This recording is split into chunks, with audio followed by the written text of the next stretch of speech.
So it's this book. She has a whole chapter on line breaks and how important line breaks are. Okay, whether it be the enjambment of a line. Okay? And as the line Kara pointed out, what's the first one besides the Shane one you talked about? Money moves. Money moves, right? The emphasis on the money, but then the emphasis on the shame. I think those are two really interesting lines to put together, Kara, because it shows those mixed emotions. I think the line breaks up here. That's the first thing I noticed on my annotations. And this is what I want to talk to you a little bit about in regards to what makes a poetic device. I think you guys get really stuck on, I want everything to be a metaphor or a simile, and are uncomfortable with just talking about things like a line break. Okay. Morgan? Yeah, especially in the beginning, I noticed that too, because it shows her hesitancy. Good. Absolutely. Talking about, because you're always supposed to pause at the end, Mm-hmm. and where there's punctuation. Well, you don't pause at the end if there's no punctuation. Yeah. So you would say, like, my mother and I debate, you could sell the Black Walnut Tree. Okay. So I just want to clarify, you don't pause at the end of lines. Okay. What we're talking about is the visual aspect versus the auditory aspect. So it would be read, my mother and I debate, colon. First of all, that colon's important because the colon indicates a list. Do you get a list? Right. No, you get one side of the debate. All right. The other side of the debate is not given initially. Now, ultimately, we understand the poem is about selling out or holding fast or remaining rooted, right? You got to get all the puns you can into this essay. But, Morgan, you're right in that there's a visual effect of a line break. Okay? Poems are a poem. They look the way they look for a reason. And it is about the hesitancy there. Okay? It's almost, because really, we could sell the Black Walnut Tree to the lumberman. It could be one line. This poem's written in free verse, okay, which should be on your list of devices used. We might not discuss it, or we may casually mention it if we're talking about the line breaks. Okay, lines 2 through 4 could be one line. She chooses to break it apart, and I am with you. I think it's about hesitancy. We could sell to the lumberman, okay, and it's almost as though I don't want to write it. I don't want to even say it out loud because of what Kara pointed out down here, the shame. Michael, what were you going to say? I was going to say, with that citation, Mm-hmm. example, it says good or likely, and then you think out. Good. You feel the doubt in the diction. What else did you guys come up with? Literary device speaking. You don't have to know what it means. That's what we're doing here in class. Towards the end, there's a lot of parallel structure. Mm-hmm. Like with our own fathers with of son of these Mm-hmm. What's the effect of that? Good. Okay, so the parallel structure, okay, she's pointing out at the end. Okay, our own, our fathers. I think that probably is to connect those ideas. Because, of course, the poem is about, go back to what Britt said about the blood, moving in the blood. Right? We're connecting themselves with their past, even though the people from their past are no longer there. But what is the effect? I think it's really important to look at of sun and leaping winds, of leaves and bounding fruit, month after month. What's happening with those uses?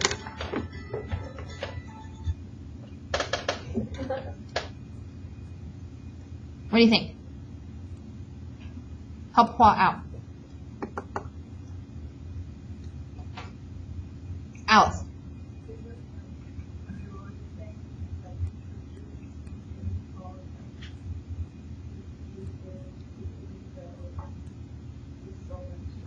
Mm-hmm. Yeah. Good. Add to that, Paul.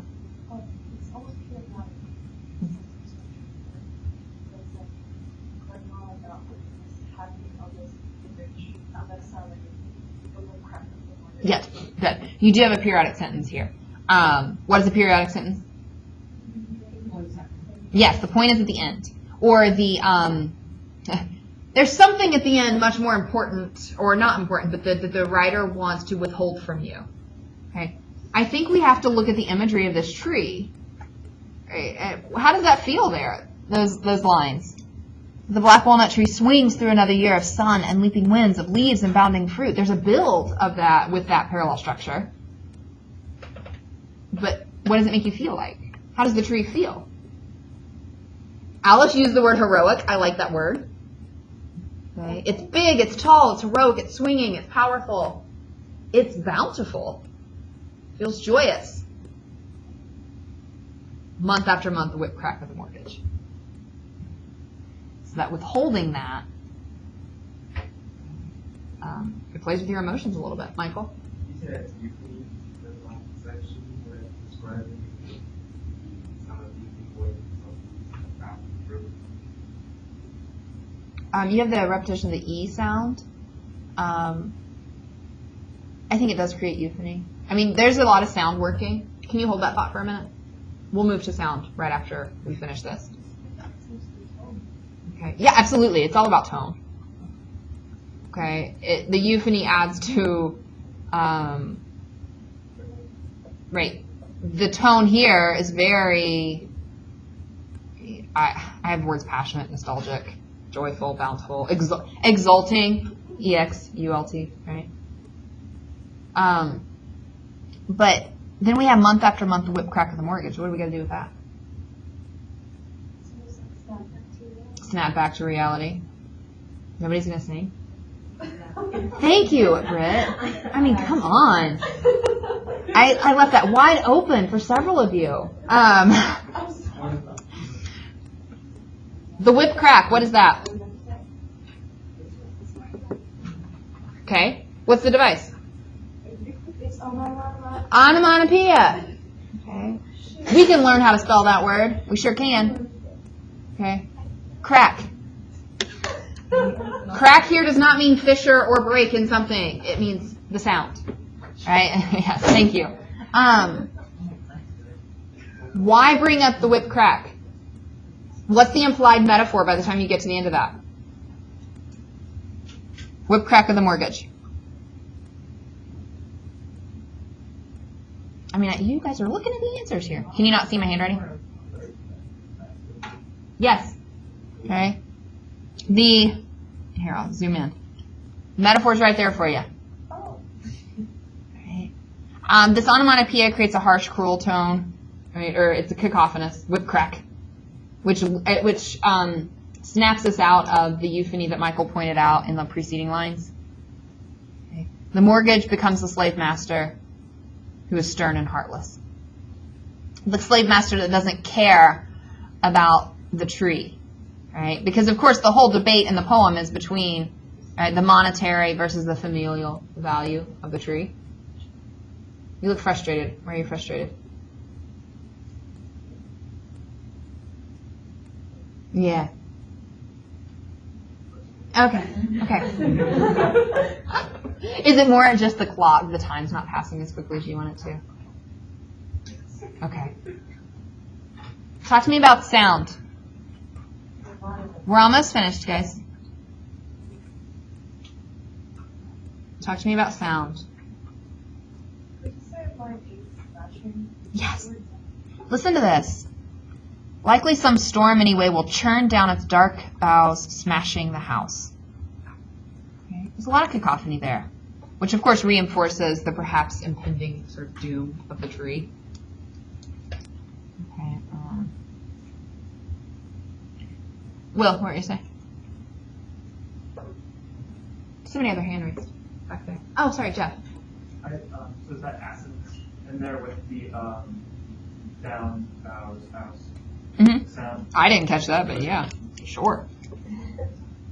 Although that seems to, I don't know if that is. That's not where the cacophony is. Okay, the cacophony is the ch, d, k, b. So that I don't want to say an incidental or coincidental, but it's I don't know that that's doing much. That consonance is doing, or that assonance is doing much. Abby. There's also cacophony like in the middle where it says edge sharpens. Good. Perfect. And what we know about that line, which when we talked about sort of the, I don't want to mix metaphors here, but the double-edged sword of family, the cacophony reinforces that. Michael? I have a question. Sure. Talking about sound, the title is Black Walnut Tree. Mm-hmm. The plant, it's a word that's very sharp. Absolutely.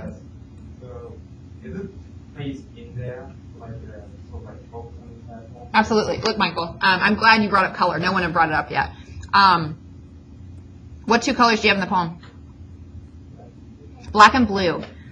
So the black walnut tree already is a foreboding image, I think. I mean, I don't know what a black walnut tree looks like. I probably should have looked that up by now. But it doesn't seem as though it would be beautiful.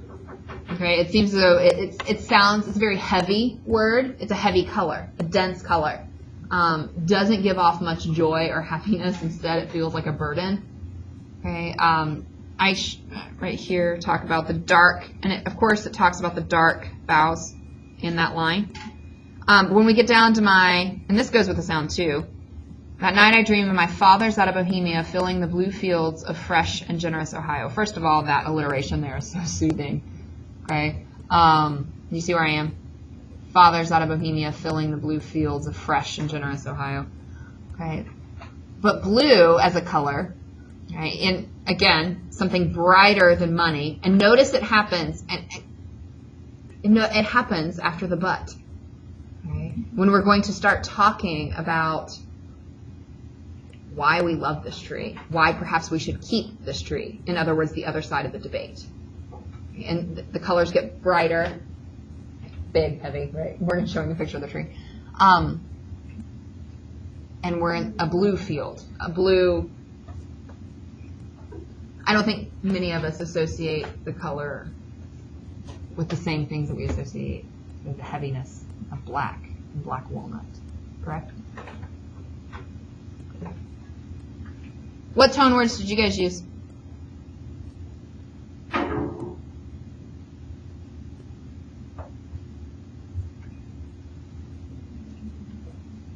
Did you have tone words?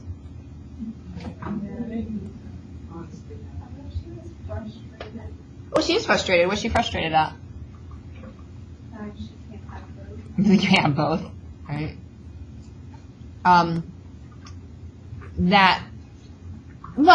It's the same, guys. Again, let the poetry be about being human. Your parents love you, correct? Yes, they do. Okay, I love my children very, very much, right? But sometimes they make me insane, and I am frustrated at them. However, I still love them at the same time. All the emotions happening at the same time, which is why at the end of this poem, we are left with this bountiful tree that is strong and rooted and thriving, even under the whip crack of the mortgage. Yeah? All right, bell's going to ring.